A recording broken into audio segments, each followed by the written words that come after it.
Je vous propose, alors que nous sommes rassemblés autour de la parole de Dieu, que nous ouvrions nos Bibles en Exode chapitre 32 au verset 1er. Exode chapitre 32 au verset 1er. La Bible dit, le peuple, voyant que Moïse tardait à descendre de la montagne, s'assembla autour d'Aaron et lui dit, allons, fais-nous un Dieu qui marche devant nous, car ce Moïse, cet homme qui nous a fait sortir du pays d'Égypte, nous ne savons ce qu'il est devenu. Le titre de mon message de ce matin, c'est « Ce qu'il est devenu ». Nous empruntons ce passage au deuxième livre de la Bible, le livre de l'Exode. Exode succède au livre de la Genèse, qui est le livre des commencements.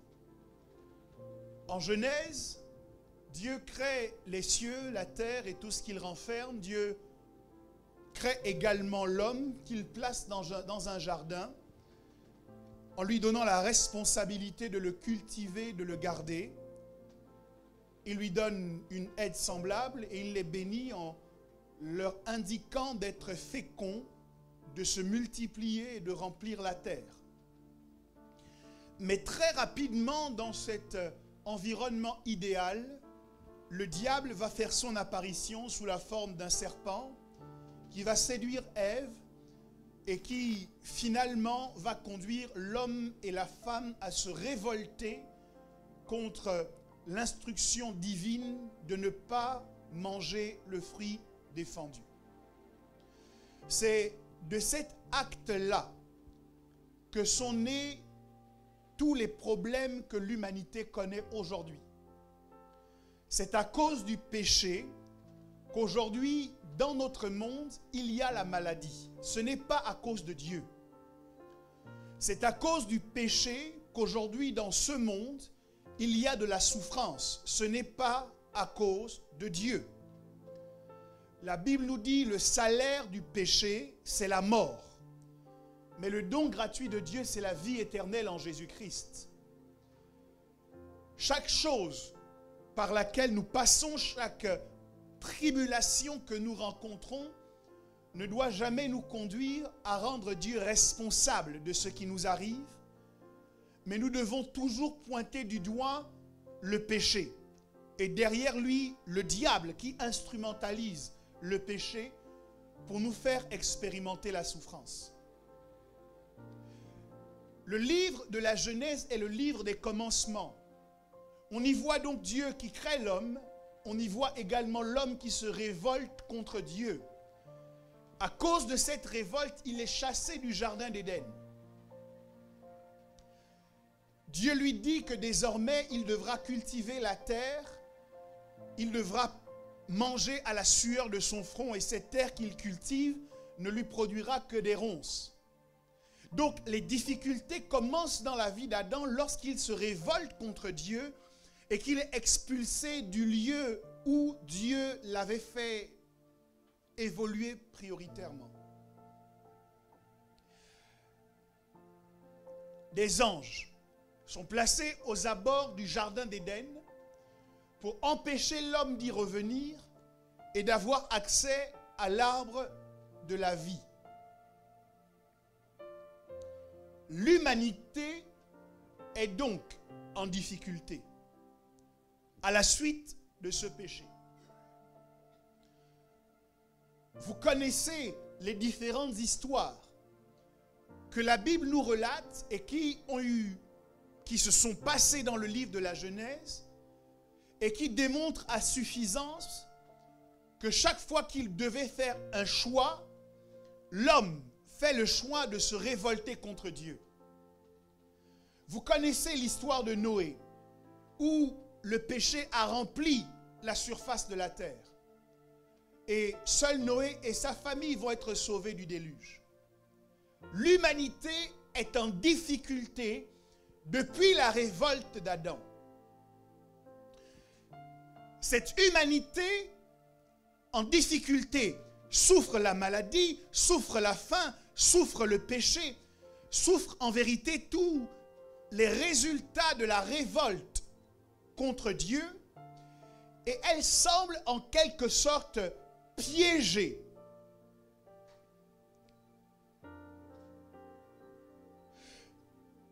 Dieu choisit un homme du nom d'Adam qu'il appelle.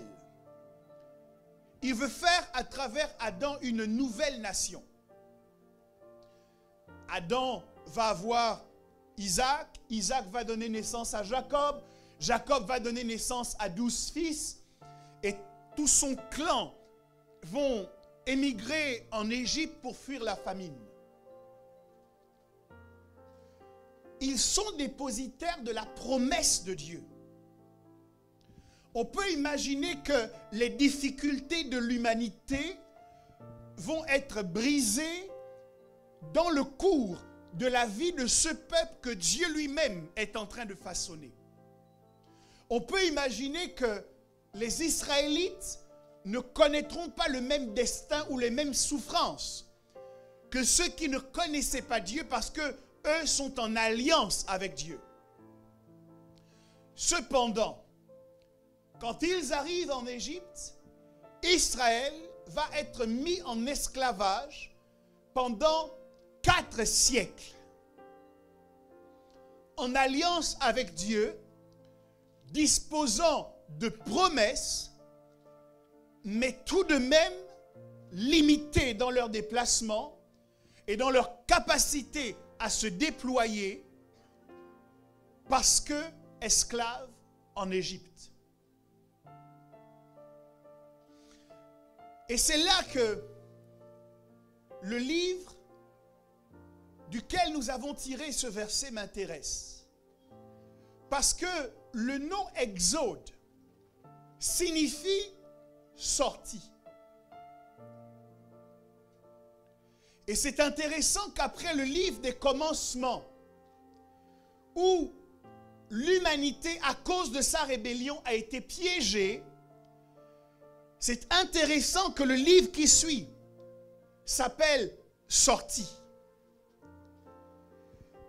Dieu est en train de nous dire ici que quand bien même nous avons été piégés, il aménage pour nous une sortie.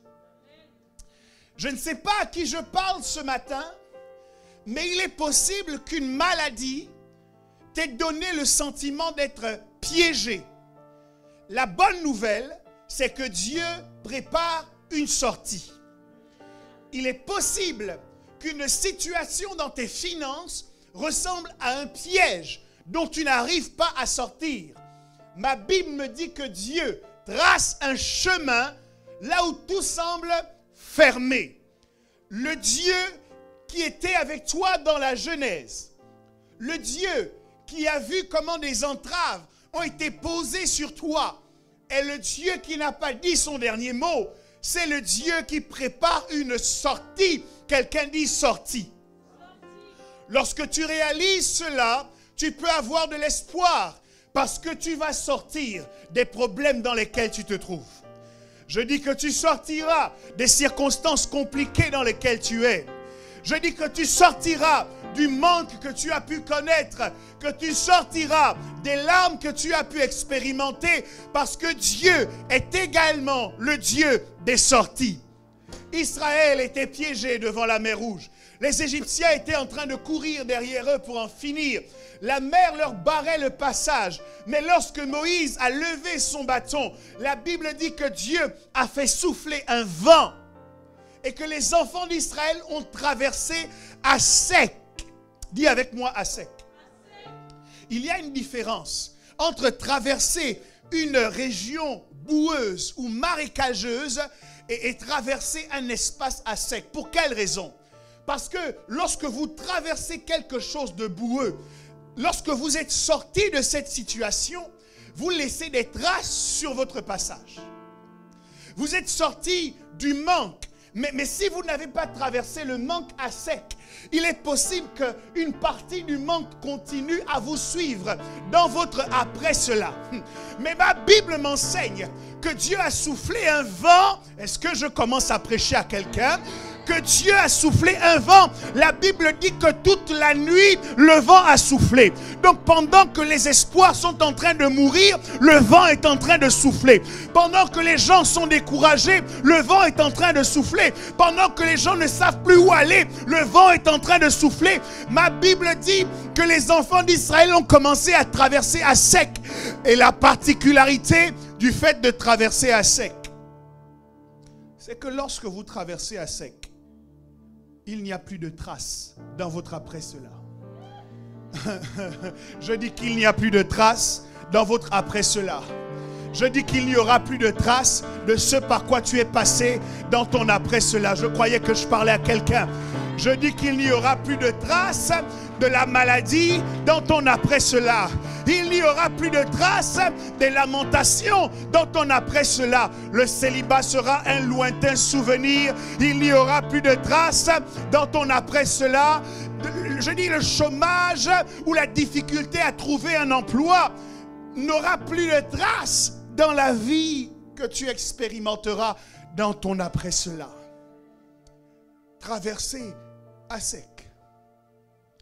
Parce que aucun piège ne peut retenir les enfants de Dieu. La Bible dit dans le livre des Psaumes que c'est lui qui nous délivre du filet de l'oiseleur.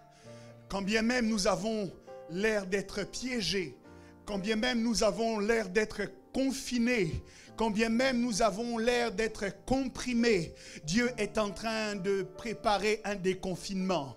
Dieu est en train de préparer notre déploiement. Est-ce que vous vous souvenez qu'il n'était que quelques dizaines de personnes quand ils sont entrés en Égypte et qu'ils sont sortis de l'Égypte en étant un peuple nombreux? Pendant que les Égyptiens les fouettaient, ils se multipliaient. Pendant qu'on les traitait comme des esclaves, ils se multipliaient. Quelle est cette race à laquelle je parle aujourd'hui, qui est en capacité de se multiplier en plein milieu de l'adversité, en plein milieu des difficultés? On ne t'honore pas, mais tu te multiplies. On te méprise, mais tu te déploies. On ne regarde pas ce que tu fais, mais tu continues à croître et à grandir. La Bible m'enseigne que c'est dans ces temps que le peuple s'est tellement accru que Pharaon, ayant le pouvoir, a commencé à réfléchir, à freiner l'accroissement de ce peuple. Un peuple qu'il considérait comme des esclaves. Ouais.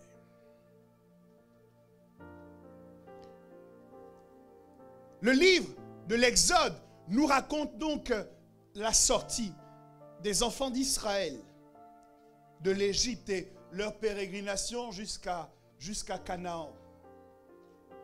Dieu est le Dieu qui aménage pour chacun de nous une sortie.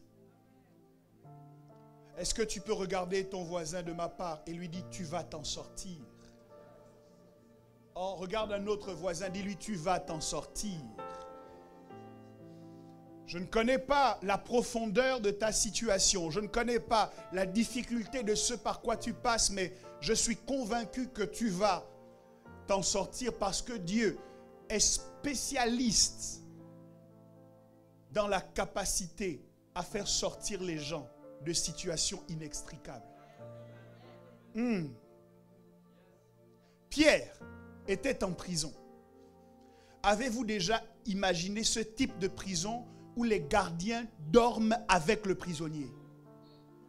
Les gardiens de Pierre dormaient de part et d'autre parce qu'on ne sait jamais quelle chose peut arriver. Il faut qu'on le maintienne là où il est. Mais même dans cette situation où il est gardé de si près, la Bible dit que Dieu a trouvé le moyen, par un ange qui est arrivé dans sa cellule, de faire sortir Pierre de l'endroit où il était emprisonné. Dieu est le Dieu des sorties. Je dis Dieu est le Dieu des sorties. Et le texte que nous avons lu est justement issu du livre de l'Exode. Il s'agit pour Moïse de se déplacer de la vallée pour aller jusqu'au sommet afin de rencontrer Dieu. Dieu doit lui parler. Vous connaissez l'histoire de Moïse, qui est l'un des acteurs principaux du livre de la Genèse. Et s'il y a une chose que je peux dire à son sujet, c'est que, en vérité, il existe plusieurs Moïse. Moïse, qui est né d'Abraham et de Jochébed, n'est pas le même Moïse qui a été recueilli à la cour de Pharaon. Au départ, il n'était que le fils de ses parents. Quand il a été recueilli par la fille de Pharaon, Moïse est devenu prince d'Égypte. Dites-moi, il est devenu. Et puis, arrivé, je crois, à l'âge de 40 ans, lorsqu'il est allé se promener parmi le peuple, Moïse a vu un Égyptien qui faisait du mal à des Hébreux. Et Moïse s'est battu avec l'Égyptien et Moïse l'a tué. Moïse est devenu un meurtrier. Dites avec moi, il est devenu. Plus tard, lorsque Moïse a vu des Hébreux se disputer et qu'il a voulu les séparer, on lui a répondu, mais qui t'a établi juge entre nous? Est-ce que tu prévois de me tuer ou de nous tuer comme tu as tué l'Égyptien? Moïse, en entendant cela, a su que l'affaire était connue. Et Moïse, qui était prince d'Égypte, qui avait été meurtrier, est devenu un fuyard. Il a fui l'Égypte pour aller se réfugier à Madian. Et là encore, c'est un autre Moïse qui prend le relais. Le Moïse, prince d'Égypte, le Moïse fuyard, ont fait la place à un Moïse qui est devenu un berger. Berger d'un troupeau qui ne lui appartenait pas. Ce même Moïse berger va voir sa vie complètement changer lorsqu'il va apercevoir un buisson qui brûle sans se consumer. L'appel de Dieu va retentir sur sa vie et le Moïse prince d'Égypte, le Moïse meurtrier, le Moïse fuyard, le Moïse berger va devenir Moïse le prophète. Moïse le libérateur. Écoutez, lorsque Moïse arrive chez les Israélites pour dire « Le Dieu de vos pères m'est apparu et il m'a envoyé pour vous délivrer », je crois que même Israël est devenu un autre peuple. Je m'explique. Jusqu'à la venue de Moïse, Israël était un peuple qui criait à Dieu. Mais lorsque Moïse est arrivé, Israël est devenu le peuple dont Dieu entend les cris. Il y a une chose qui consiste à prier et une autre chose qui consiste à voir ses prières exaucées. Parfois vous priez et vous n'avez aucune certitude que Dieu va vous entendre. Mais lorsque l'exaucement de vos prières arrive, vous vous dites, mais donc, ça marche. Et là, vous n'êtes plus seulement la personne qui prie. Vous êtes la personne dont Dieu entend les prières. La Bible dit, quand un juste crie, l'Éternel l'entend. Et il l'arrache au danger.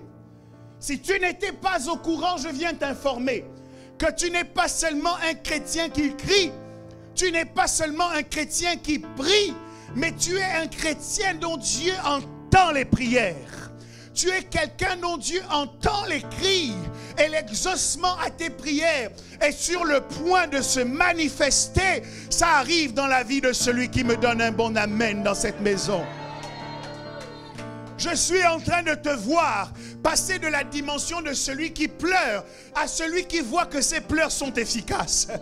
De celui qui prie à celui qui voit que ses prières sont entendues. De celui qui crie à la dimension de celui qui voit que ses cris sont écoutés.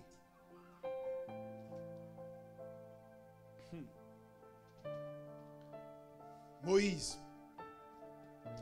devient ainsi un prophète, un libérateur.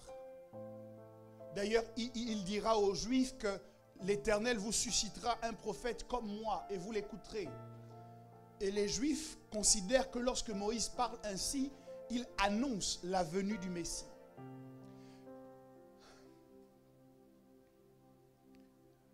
Et puis, Moïse réussit à faire sortir le peuple d'Israël d'Égypte. Bien sûr, quand il se présente devant Pharaon, il n'est plus prince d'Égypte, il est prophète de l'Éternel. Donc Pharaon est en face d'un autre type d'interlocuteur. Et lorsque Pharaon dit non, Dieu répond par sa puissance. Et au terme de 10 plaies qui ont secoué l'Égypte, Israël sort de l'esclavage. C'est un peuple nombreux. C'est un peuple heureux qui a vu la main de Dieu étendue afin de le délivrer de ses oppresseurs. Mais Moïse reste en face d'un problème de taille. Quel est-il? C'est que Israël, pendant 4 siècles, n'a connu que l'esclavage. Israël est un peuple, mais Israël n'est pas une nation. Vous savez qu'il y a une différence entre un peuple et une nation. Une nation a un territoire, une nation a une constitution. Et donc, la difficulté, ou plutôt la mission, le challenge, le défi que Moïse va devoir relever, après avoir fait sortir le peuple d'Égypte, c'est d'emmener ce peuple à ne plus se comporter seulement comme un peuple, mais à devenir une nation. Et mes amis, c'est assez compliqué dans la vie lorsque l'adversaire que vous affrontez n'est pas extérieur à vous. Je veux le dire autrement. Je crois que la délivrance d'Israël de l'Égypte était la partie la plus facile de l'histoire de Moïse. Pharaon n'a pas emmené Moïse à pécher contre Dieu. Pharaon n'a pas emmené Moïse à s'irriter pour frapper le rocher au lieu de lui parler, conformément à ce que Dieu avait dit. C'est le peuple d'Israël qui a poussé Moïse dans ses retranchements et qui l'a conduit à poser un acte qui l'a séparé, ou du moins qui l'a mis en révolte contre l'ordre de Dieu. Ça veut dire que dans la vie, nous devons apprendre à dealer avec des adversaires qui sont extérieurs à nous. Mais ça, c'est la partie la plus facile. Nous devons apprendre à traiter avec des choses qui sont extérieures à nous. Mais ça, c'est la partie la plus facile. Mais lorsqu'ils sortent d'Égypte, Moïse va s'apercevoir bien vite que ce n'était que l'entrée. Le plat de résistance, c'était là. Non pas de conduire ou de gérer quelque chose qui est extérieur, mais de gérer quelque chose qui est intérieur à soi. De gérer quelque chose que vous aimez. De gérer quelque chose que vous chérissez. De gérer quelque chose pour quoi vous priez. Moïse était en face d'un peuple qui régulièrement murmurait, régulièrement se rebellaient, mais Moïse ne pouvait pas élever sa main et demander qu'une plaie s'abatte sur le peuple, parce que ce peuple n'était pas l'Égypte, ce peuple était son peuple. Et tous autant que nous sommes en capacité de confronter Pharaon. Nous pouvons confronter l'Égypte, ce qui représente des adversités extérieures. Mais la situation se complique lorsque nous devons traiter avec des choses qui sont intérieures à nous. Nous savons que nous devons le changer, mais nous aimons ce que nous devons changer. Nous savons que nous devons établir une rupture, mais nous aimons cette chose avec laquelle nous devons pourtant rompre. C'est là la grande difficulté de la transformation dans laquelle nous sommes engagés.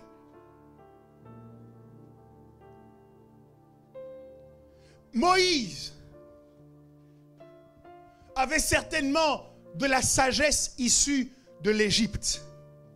Moïse avait certainement de la sagesse issue de Jéthro, son beau-père, qui était venu pour lui donner des conseils afin de gérer le peuple.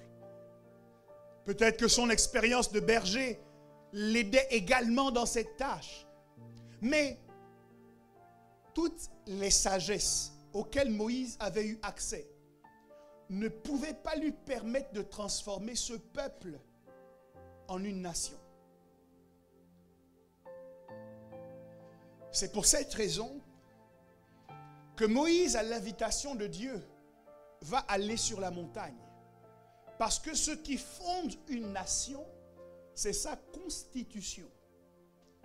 Et Dieu avait prévu de donner à Moïse une série de 10 lois qui devaient régenter la vie du peuple, qui devaient structurer la vie du peuple afin que le peuple soit en accord pour se retrouver autour d'un certain nombre de réglementations.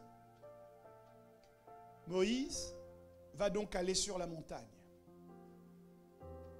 La Bible dit, le peuple, voyant que Moïse tardait à revenir. Quand il va sur la montagne, Moïse va dans la présence de Dieu. Et je crois que s'il y a un lieu dans lequel nous avons raison de nous attarder, c'est dans la présence de Dieu. Non, tu ne peux pas venir dans la présence de Dieu et être pressé de partir. Tu dois t'attarder. Tu ne peux pas commencer ta vie de prière, ton temps de prière, et puis être pressé parce qu'il y a telle horloge qui a sonné, il y a tel engagement. Non, tu dois t'attarder. S'il y a un lieu dans lequel tu dois être d'accord de t'attarder, c'est dans la présence de Dieu. Plus tu passes du temps dans la présence de Dieu, plus tu reçois les instructions de Dieu pour te permettre de régler ce que toi-même tu n'as pas pu régler. Le peuple, voyant que Moïse tardait à descendre, va dire cette parole à Aaron: fais-nous un Dieu qui marche devant nous, parce que ce Moïse, celui-là qui nous a fait sortir d'Égypte, nous ne savons ce qu'il est devenu.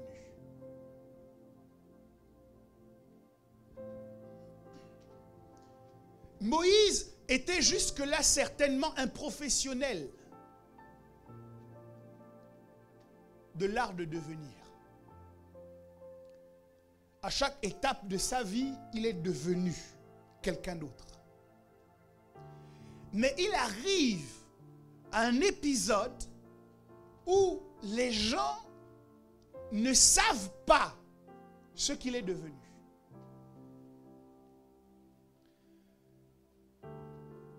Face à certaines situations de la vie,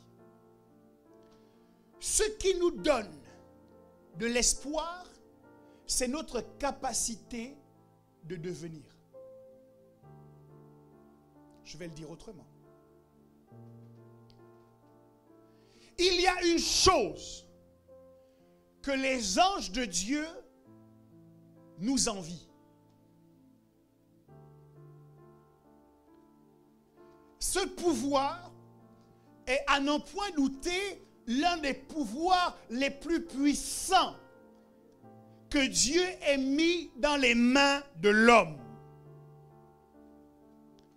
Ce pouvoir a failli être mis en difficulté lorsque l'homme a mangé le fruit de la connaissance du bien et du mal, lorsque l'homme a péché et qu'il était encore dans le jardin d'Éden. Le pouvoir le plus puissant que Dieu ait mis dans les mains de l'homme, oui, tu m'entends bien, je parle de toi, le pouvoir le plus puissant que Dieu ait mis dans tes mains, que même les anges de Dieu t'envient, c'est le pouvoir de devenir. Ok, tu ne m'as pas compris.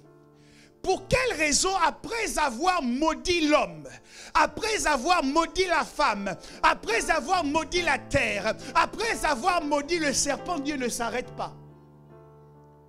La Bible nous enseigne que Dieu arrive et il dit, maintenant que l'homme est comme nous, en ce qui concerne la connaissance du bien et du mal, nous devons le mettre hors du jardin d'Éden parce qu'il ne doit pas toucher à l'arbre de vie. La question que vous devez vous poser, c'est pour quelle raison Dieu ne voulait pas qu'Adam et Ève mangent de l'arbre de vie. L'arbre de vie était l'arbre qui produisait un fruit qui donnait l'éternité. Est-ce que quelqu'un me suit?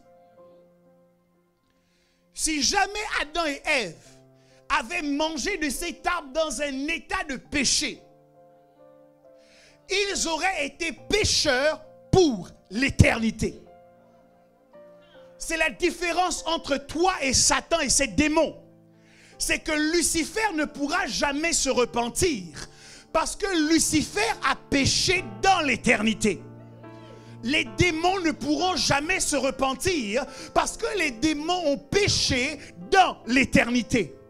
Mais en ce qui te concerne, en ce qui me concerne, Dieu a mis en place un plan de sauvetage pour toi et pour moi, pour que notre état ne soit pas définitif, pour qu'il n'y ait pas nous concernant une sorte de fatalité. Dieu a fermé les portes de l'arbre de la vie afin que tu puisses avoir un avenir. Afin que tu puisses conserver le pouvoir de devenir. Le pouvoir de devenir est ce qui te donne un avenir. C'est parce que tu as le pouvoir de devenir que tu peux espérer à quelque chose de différent de ce que tu es en train d'expérimenter aujourd'hui.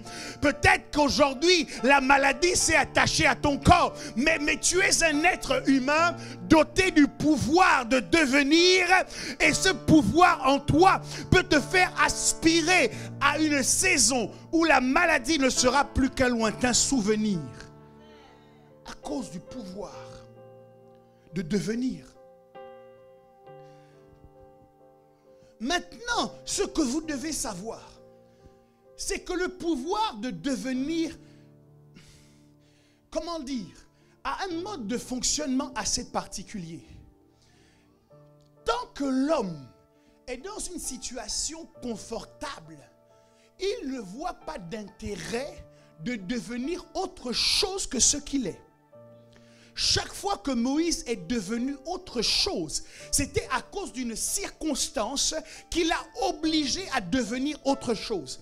S'il restait le fils d'Amram et de Jochebed, Moïse aurait été découvert par les Égyptiens et il aurait été mis à mort. Moïse a activé le pouvoir de devenir et il est devenu prince d'Égypte. La circonstance de mort qui frappait tous les mâles hébreux a obligé Moïse, ou le destin de Moïse a parlé pour lui, pour que Moïse change de statut. Lorsque Moïse s'est retrouvé avec les Hébreux qui étaient oppressés par un Égyptien et qu'il a mis cet Égyptien à mort, il y a quelque chose à l'intérieur de Moïse qui parlait, qui disait, ça fait 40 ans que tu adores Anubis. Ça fait 40 ans que tu célèbres les dieux d'Égypte. Ça fait 40 ans que tu as grandi à la cour de Pharaon. Il est temps maintenant que ta vie change, que ton histoire change. Il est temps que tu transites vers un autre état. Moïse s'est autoproclamé défenseur des Hébreux avant le temps. les circonstances d'oppression qu'il a vues de ses yeux ont conduit Moïse à changer d'état, à changer de statut, à devenir un autre. Quand l'affaire s'est sue et qu'il est devenu un fuyard, Moïse a été contraint de fuir l'Égypte à cause d'une circonstance. Dis avec moi circonstance. Lorsque Moïse est arrivé à Madian et qu'il est berger, quand il a rencontré Dieu et que Dieu l'a appelé, Moïse est devenu autre chose encore une fois à cause d'une circonstance. Donc, toi et moi, nous avons le pouvoir de devenir. Mais le pouvoir de devenir reste en sommeil. Lorsque nous ne sommes pas confrontés à des circonstances qui nous obligent à changer. Je suis en train de valider dans ta vie les circonstances que tu traverses. Je suis en train de t'expliquer pourquoi certaines saisons de ta vie doivent être difficiles. Il y a dans nos corps quelque chose qu'on appelle des anticorps. Et la particularité des anticorps, c'est qu'ils ne sont sécrétés que lorsqu'ils sont exposés à un virus. Donc Dieu, afin de libérer les anticorps de ta destinée, va te mettre en contact avec des agents pathogènes dont tu as les anticorps à l'intérieur de ton destin. Tu as en toi le pouvoir de devenir. Quelqu'un crie avec moi le pouvoir de devenir. Crie avec moi le pouvoir de devenir. Si tu n'actives pas le pouvoir de devenir, tu ne pourras pas embrasser ton avenir. Il y a quelque chose qui t'attend. Il y a un destin qui t'attend. Moïse, tu es à la cour de Pharaon pendant 40 ans. Mais il y a 5 livres de la Bible qui t'attendent. Il y a le Pentateuque qui t'attend. Il y a une délivrance qui t'attend. Il y a des miracles qui attendent. Il y a un peuple nombreux qui attend. Pendant que tu es en train de te mouvoir à la cour de Pharaon, il y a un destin qui t'attend et ce destin ne peut être activé que lorsque tu auras accepté de devenir quelqu'un d'autre. Dis avec moi le pouvoir de devenir.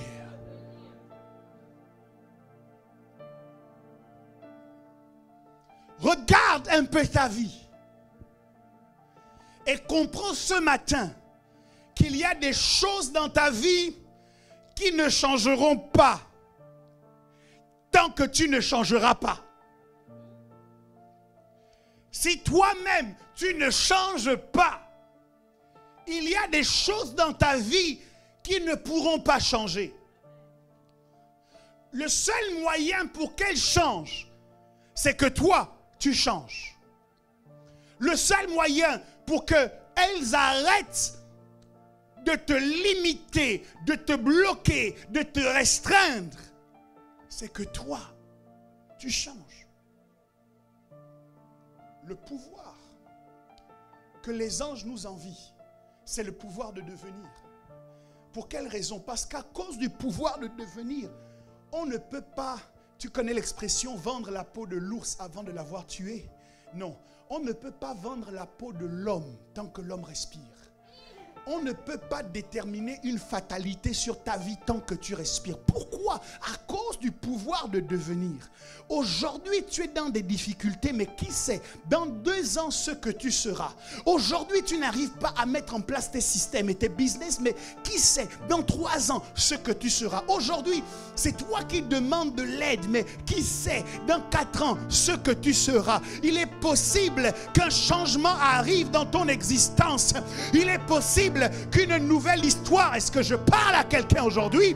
Il est possible qu'une nouvelle histoire soit écrite te concernant, alors que les anges n'ont qu'une page dans leur destin. Les hommes ont un livre pour leur destin. Et lorsqu'une page a fini d'être remplie, l'homme a le pouvoir de tourner la page et d'écrire une autre page de son histoire, le pouvoir de devenir. me suis peut-être trompé d'assemblée, mais pour vérifier que je parle aux bonnes personnes, est-ce qu'il y a dans cette église des gens qui veulent voir leur vie changer? Je demande pour m'assurer que je parle aux bonnes personnes, est-ce qu'il y a dans cette maison des gens qui sont fatigués d'un certain nombre de circonstances dans leur vie? Mon message de ce matin a pour objectif de te donner les outils afin que les circonstances qui te fatiguent, elles, à leur tour, soient fatiguées.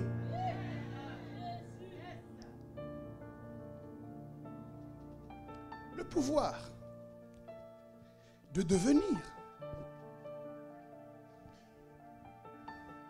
Moïse a affronté la première puissance d'Égypte, la première puissance mondiale de l'époque, c'est-à-dire l'Égypte. Mais lorsque Moïse sort de l'Égypte avec Israël, Moïse est en face d'un défi de taille, un défi majeur, un défi qu'il n'est pas sûr de pouvoir relever, un défi qui le dépasse. Est-ce qu'il y a des gens en ce lieu qui font face à des situations qui les dépassent? Si c'est ton cas, tu as fait le bon choix de venir ce matin. Lorsque une situation te dépasse, tu as deux possibilités. Soit tu te décourages, tu abandonnes et tu te résignes, soit tu prends exemple sur Moïse. Lorsque Moïse est arrivé avec ce peuple nombreux qu'il ne savait plus comment gérer, au lieu de se résoudre, au lieu de se résigner, la Bible dit que Moïse a choisi d'aller sur la montagne. Moïse est allé sur la montagne. Pourquoi? Parce que la solution à ce qui te dépasse se trouve sur la montagne. Ok, je prêche au pianiste parce que lui me suit. La solution à ce qui te dépasse se trouve sur la montagne. Ce que j'aime dans cette histoire, c'est que les Hébreux ont commencé à dire, ce Moïse, celui qui nous a fait sortir d'Égypte, ça veut dire qu'ils connaissaient Moïse sous un certain rôle. Ils connaissaient Moïse comme le libérateur. Mais ils continuent en disant, nous ne savons ce qu'il est devenu. Jusqu'ici, chaque fois que Moïse devenait quelque chose, on pouvait dire ce que Moïse était devenu. Jusque-là, chaque fois que Moïse prenait un nouveau rôle ou adoptait un nouveau manteau, on pouvait dire ce que Moïse était devenu. Mais ce jour-là, tout Israël s'est mis d'accord pour dire, il est devenu quelque chose. Il est devenu autre chose. Mais si vous nous demandez ce qu'il est devenu, nous ne pouvons pas vous dire avec précision ce qu'il est exactement devenu. Le pouvoir de devenir te permet non seulement de passer d'étape à étape, c'est-à-dire de changer de rôle en fonction des situations. Mais il y a quelque chose d'encore plus puissant. Lorsque tu arrives à une dimension où les gens ne peuvent plus te définir. Bon, j'arrive là-bas tout à l'heure, mais je fais retour en arrière. Ce que j'aime dans cette histoire, c'est que les enfants d'Israël ont cherché Moïse dans la vallée pendant que Moïse était au sommet. Les enfants d'Israël ont cherché à localiser ou expliquer Moïse dans la vallée pendant que Moïse était au sommet. Je prie que ce soit ton partage au nom de Jésus. Quand on te cherche dans la vallée, on doit te localiser au sommet. Il ne faut pas qu'on te localise dans la bassesse alors que Dieu t'attend dans les lieux très élevés. Il ne faut pas qu'on te localise dans les choses charnelles alors que Dieu t'attend dans les choses spirituelles. Si quelqu'un est en train de te chercher dans les choses charnelles, qu'il te trouve dans les choses spirituelles au nom de Jésus-Christ. Mais où est Moïse? Moïse est au sommet. J'aime bien. Les gens étaient dans la vallée. Ils pensaient que Moïse allait rester avec eux dans la vallée. Mais Moïse avait une situation qui le dépassait. Il avait besoin d'une augmentation prophétique. Moïse est monté au sommet parce que ce qu'il y avait dans la vallée le dépassait. Donc, pendant qu'on est en train de te chercher dans la vallée, toi tu dois veiller à être au sommet. C'est une question de choix, c'est une question de décision. Il y a des gens qui te cherchent dans la vallée. Il y a des sorciers qui te cherchent dans la maladie. Il y a des sorciers qui te cherchent dans la mort. Il y a des démons qui essayent de te localiser dans le péché. Mais pendant qu'ils sont en train de te chercher, qu'une information leur parvienne pour leur dire: je ne suis plus dans ces choses. Je ne suis plus dans les œuvres de la chair. Je ne suis plus dans les œuvres mortes parce que j'ai eu une invitation, j'ai eu un rendez-vous au sommet. Et maintenant que je suis au sommet, je peux voir de haut toutes ces choses de la vallée. Je peux voir de haut toutes les situations de la vallée. Je peux voir de haut la maladie qu'il y a dans la vallée, la souffrance qu'il y a dans la vallée, les larmes qu'il y a dans la vallée. Je peux les voir de haut. Parce que je suis au sommet. Demande à ton voisin, où es-tu? Où es-tu? Où es-tu? Est-ce que tu es dans la vallée ou est-ce que tu es au sommet? Demande-lui, où es-tu? Où es-tu? Où es-tu? Où es-tu? Est-ce que tu es dans la vallée? Est-ce que tu es au sommet? Est-ce que tu es dans les choses semblables ou est-ce que tu es dans les choses surnaturelles? Est-ce que tu es encore en train de parler des hommes ou est-ce que tu es en train de parler à Dieu? Est-ce que tu es encore en train de parler des gens ou est-ce que tu es en train de parler de Yahvé qui t'a fait sortir de l'Égypte et qui t'emmène dans ta terre promise? Où es-tu? Ce Moïse, celui qui nous a fait sortir d'Égypte, nous ne savons ce qu'il est devenu. Moi, je voudrais à un moment donné qu'on ne sache plus ce que tu es devenu. Tes amis te connaissaient sous un certain prisme. Tes amis savaient de toi que tu avais tel type de réaction. Mais tu dois les jeter dans la confusion. Lorsqu'ils te regardent, ils doivent se dire, je ne sais pas ce que tu es devenu. Avant, lorsque je te proposais d'aller en soirée, tu étais le premier à aller devant. Avant, je te proposais un joint, tu étais le premier à sauter dessus. Mais je ne sais pas ce qui s'est passé. J'ai du mal à te définir parce que je ne sais pas ce que tu es devenu. Il faut que ton banquier soit dans la confusion te concernant. Avant, tu apparaissais tout le temps dans ces états de compte à surveiller. Mais il faut qu'il y ait, comment dire, un shift qui t'emmène à lui faire dire, je ne sais pas ce que ce client est devenu. Qu'il t'appelle pour te demander d'où vient l'argent qui arrive sur ton compte à profusion. Il doit se demander, qui es-tu devenu? Marie, ta femme, doit se demander ce que tu es devenu. Elle te connaissait comme quelqu'un d'acariâtre, comme quelqu'un d'impatient, comme quelqu'un qui démarrait au quart de tour. Mais tu dois avoir eu un rendez-vous au sommet qui fait que lorsqu'elle fait les mêmes choses que ceux qui t'énervaient avant, elle n'arrive plus à t'activer aujourd'hui parce qu'elle ne sait pas ce que tu es devenu. Tes collègues de travail savaient que s'ils faisaient ça ou ça, ils t'avaient fait perdre tes moyens. Ils savaient que s'ils avaient dit ceci ou cela, tu ne pouvais plus continuer ton travail de manière sereine. Mais tu as un rendez-vous au sommet qui doit les emmener à dire en te regardant, nous ne savons pas ce que tu es devenu.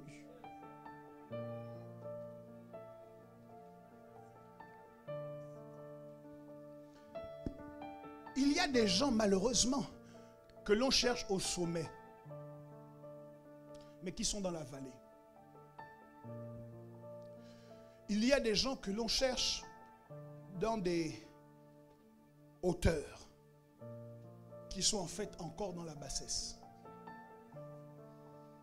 Il y a des gens, on s'attend à ce qu'ils soient grands, quand dans leur action et dans leurs paroles, ils démontrent qu'ils sont encore petits. Si vous voulez prendre un exemple, prenez l'exemple de Moïse. Soyez au sommet pendant qu'on vous cherche dans la vallée. Et vous avez le droit de vous attarder au sommet. Vous avez le droit de durer au sommet. My God. Tu veux que je dise ça autrement? Tu as le droit de durer dans la gloire. Tu as le droit de durer dans la réussite. Tu as le droit de durer dans le succès. Tu as le droit de faire de ton succès un succès générationnel. Ton enfant naît, il n'a pas encore travaillé de sa vie, mais il est déjà propriétaire de plusieurs appartements. Oh Dieu, est-ce que les providers ont encore la foi? Est-ce qu'ils savent encore comment on attrape des paroles de bénédiction?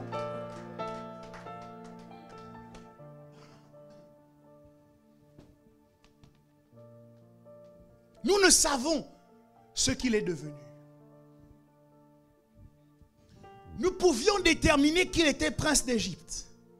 Nous pouvions identifier qu'il avait été meurtrier, qu'il a été un fuyard, qu'il a été un berger. Nous pouvons même identifier que c'est lui qui nous a fait sortir d'Égypte, mais au point où nous en sommes, ce qu'il est devenu, nous ne savons pas.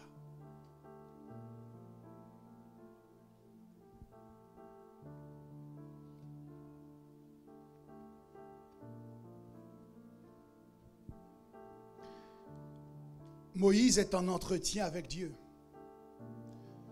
Et Dieu est en train de donner à Moïse les lois qui vont devoir organiser le peuple, les lois qui vont régenter le peuple. Et pendant qu'il est au sommet, la Bible dit que Israël se réunit autour d'Aaron et demande qu'Aaron fasse un Dieu.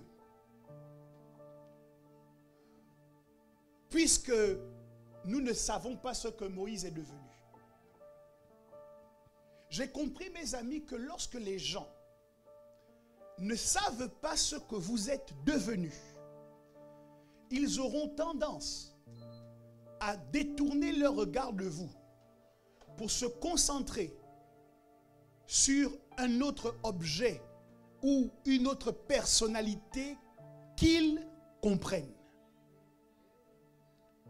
Parce que les gens ont besoin de vous mettre dans une case.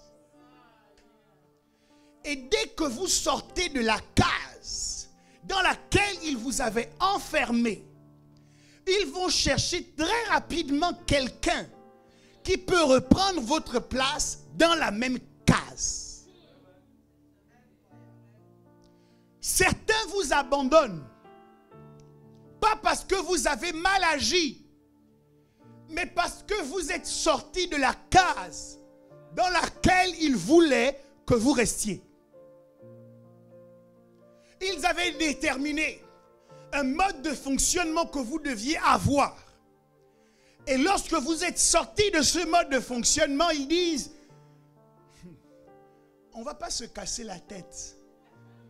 Allez chercher à comprendre qui il est devenu. On va chercher quelqu'un qu'on peut commander.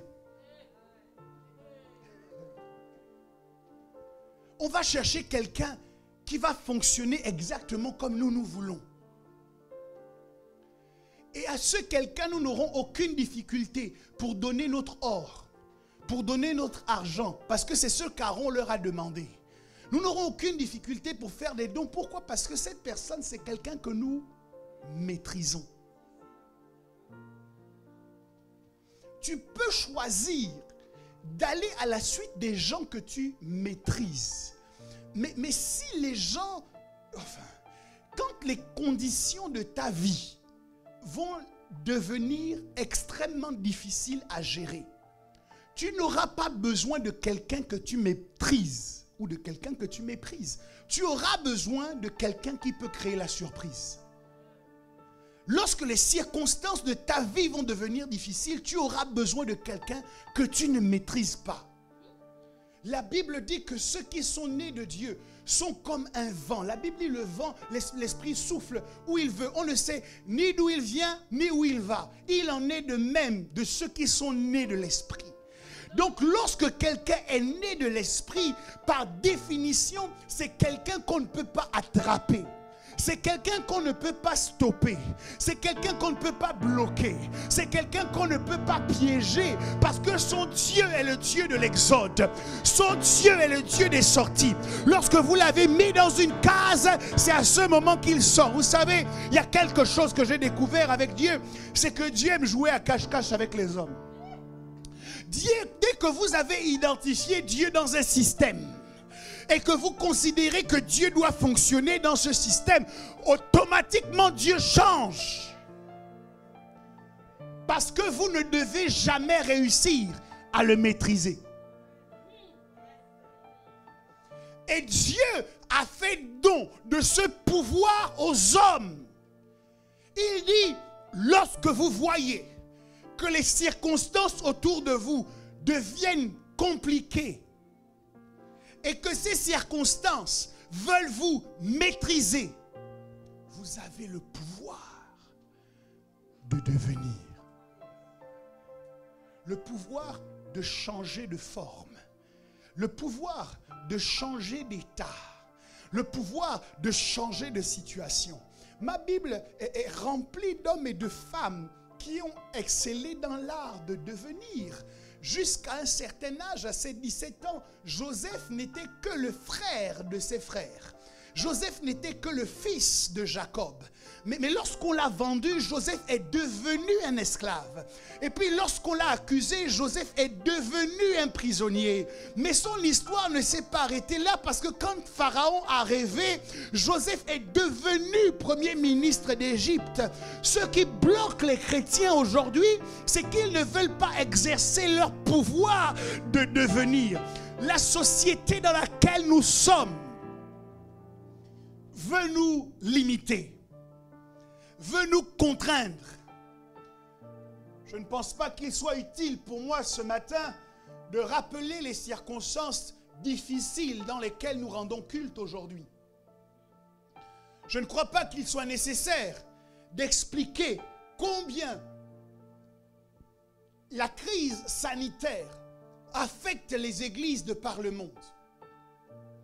Mais après avoir réfléchi, après avoir prié, après avoir lu ma Bible qui dit que Dieu ne permet pas que nous soyons tentés au-delà de nos forces, j'ai l'impression que nous sommes plus forts que le Covid. Parce que sinon le Covid ne serait pas venu sur la terre. J'ai l'impression que nous sommes plus forts que le confinement, que nous sommes plus forts que le couvre-feu. Est-ce que je parle à un provider ce matin? Nous sommes plus forts que les difficultés.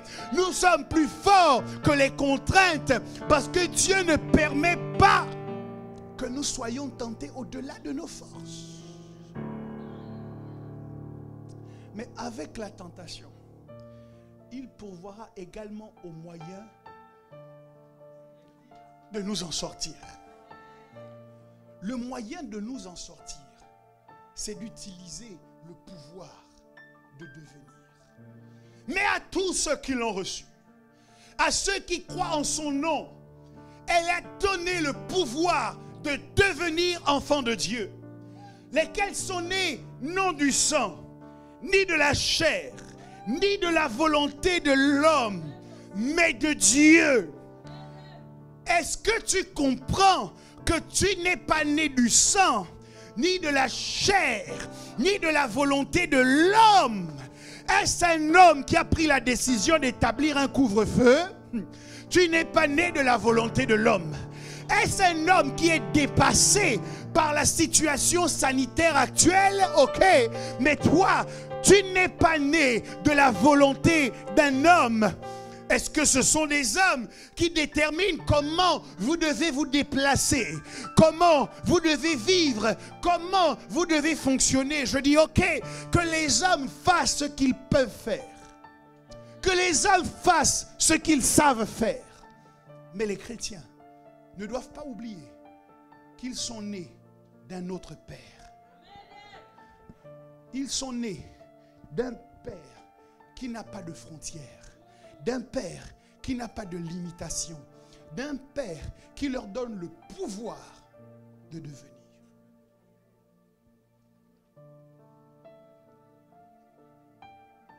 Alors, je ne sais pas quelle est la situation négative à laquelle tu fais face. Mais ce que je sais, c'est que tu dois activer le pouvoir de devenir autre chose. Et puis si cette autre chose est quand même limitée, tu dois devenir ce qu'on ne sait pas. Un objet vivant, non identifié. Incatégorisable, inclassifiable.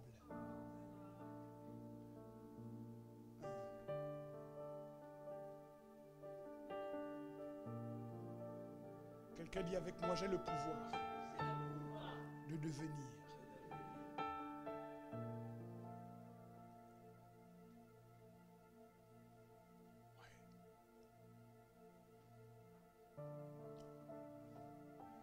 Moïse a également fait un constat.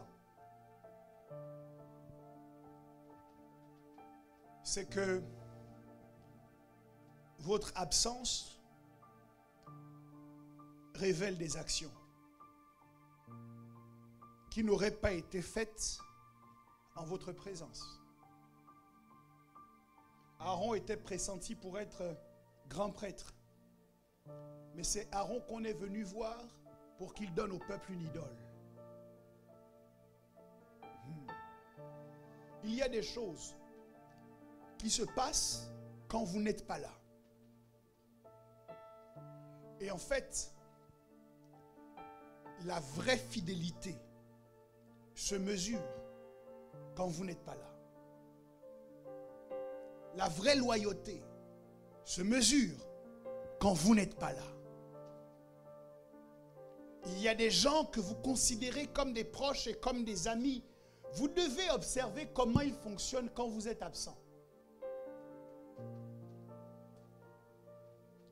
Moïse, en montant sur la montagne, n'imaginait pas que ce peuple allait se perdre dans l'idolâtrie. Et pourtant, quand il s'est absenté, le peuple est reparti dans l'idolâtrie, est parti dans l'idolâtrie.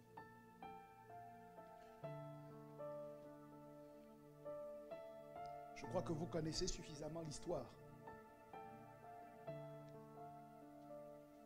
La Bible dit qu'en redescendant, Moïse avait les tables de la loi. Et qu'en voyant ce que le peuple avait fait, Moïse les a brisés.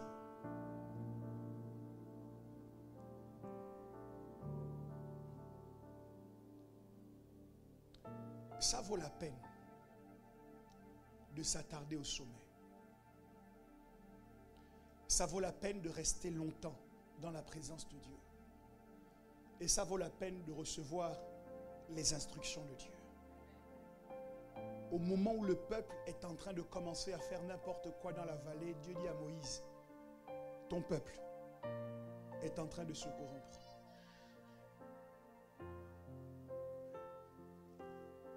Lorsque vous êtes dans la présence de Dieu, vous allez avoir accès à des informations que vous ne pouviez pas connaître autrement.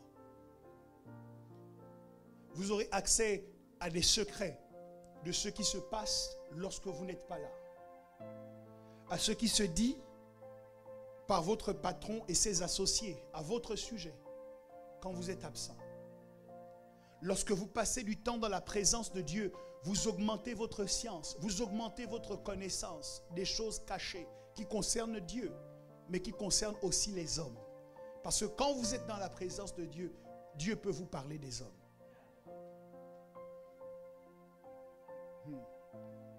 Personne ne connaît les hommes comme Dieu les connaît. Personne ne connaît le cœur de l'homme comme Dieu le connaît. Avant de rentrer en mariage, on doit passer du temps dans la présence de Dieu. Parce que ce fiancé ou cette fiancée peuvent être des spécialistes dans l'art du camouflage. Mais dans la présence de Dieu, Dieu te dira, voici exactement quel est le cœur de cette personne. On peut rentrer en affaire avec des gens qui donnent l'impression d'être de bons associés. Mais il faut rentrer dans la présence de Dieu. Il faut s'attarder dans la présence de Dieu pour savoir exactement quel type de personne s'associe à nous.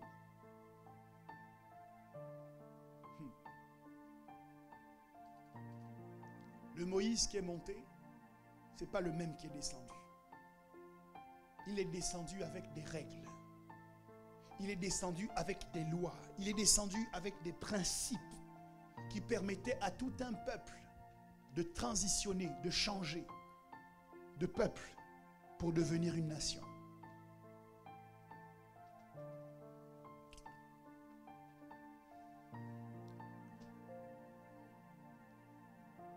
L'Église, dans les temps que nous connaissons, doit devenir autre chose. Jusqu'ici, vous étiez peut-être définissable, catégorisable, mais vous devez devenir autre chose. Comment allons-nous gagner des âmes dans cette nation? En devenant autre chose. Dans ces lieux où jamais nous n'avons prêché l'évangile, nous devons évangéliser. À ces gens auxquels nous n'avons jamais parlé de Christ, nous devons parler de Christ. Pourquoi? Parce que nous devenons autre chose. Avant, tu étais extrêmement respectueux des lois et même des lois qui t'interdisaient de prêcher l'évangile. Mais l'Église doit devenir autre chose. Si nous voulons arracher des âmes au camp de l'enfer, même dans des endroits où on dit ici on ne prêche pas, nous devons prêcher.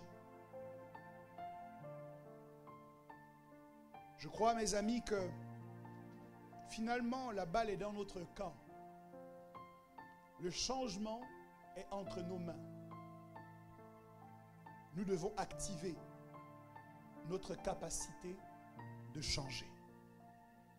Que Dieu vous bénisse.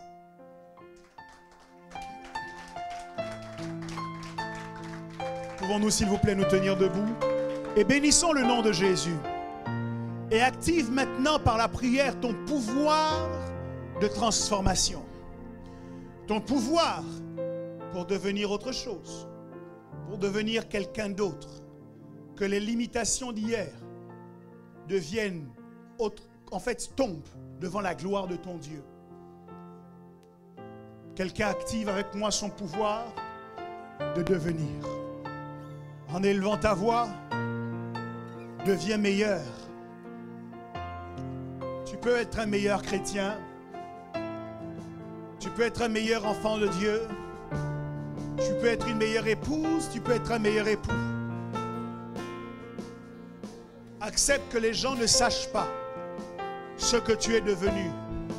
Là où ils t'ont cherché dans la vallée, qu'ils te localisent plus exactement au sommet.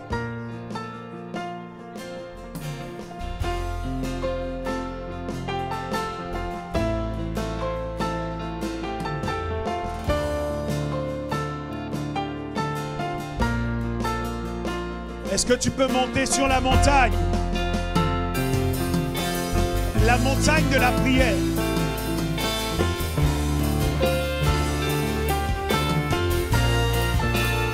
Pendant que tu montes,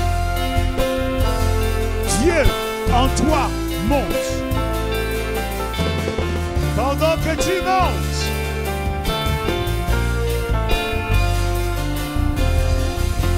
Dieu te transforme. Dieu te change. Augmentation de courage, augmentation de pouvoir, augmentation de gloire, augmentation de possession. Que Dieu augmente.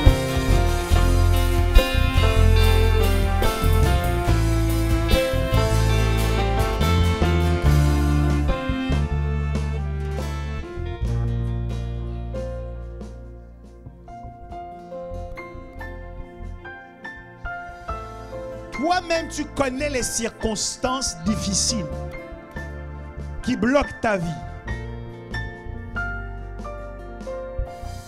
Et les circonstances difficiles doivent te forcer à devenir meilleur que tu ne l'es.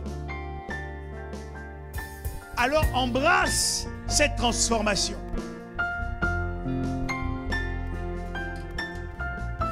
Des enfants difficiles doivent te pousser à être un parent meilleur.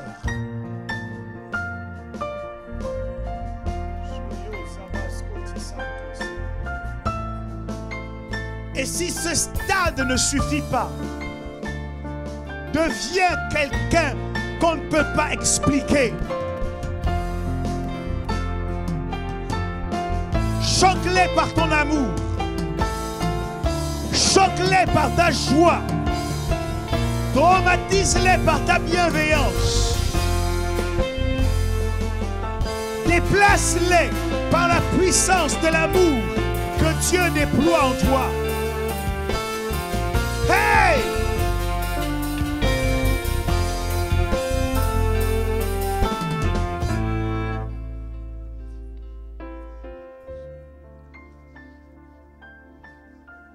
Par la grâce de Jésus, je crois que tu es en train de devenir quelqu'un d'autre. Je crois que le pouvoir de devenir s'active dans ta vie afin que tu deviennes meilleur. Meilleur. Que les circonstances ne te rendent pas pire, mais que les circonstances te rendent meilleur. Que les déceptions ne te rendent pas pire, mais qu'elles soient forcées de te rendre meilleur. Au nom de Jésus-Christ de Nazareth, est-ce que quelqu'un peut me donner un bon amen? Acclame le Seigneur Jésus. Gloire à notre Dieu.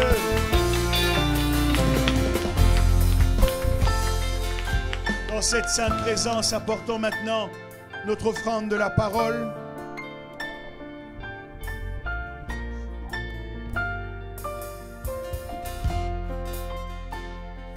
Et je vous laisse avec ce verset de Romains 13 au verset 11. Comme pour vous encourager à la transformation. Il est écrit: cela importe d'autant plus que vous savez en quel temps nous sommes.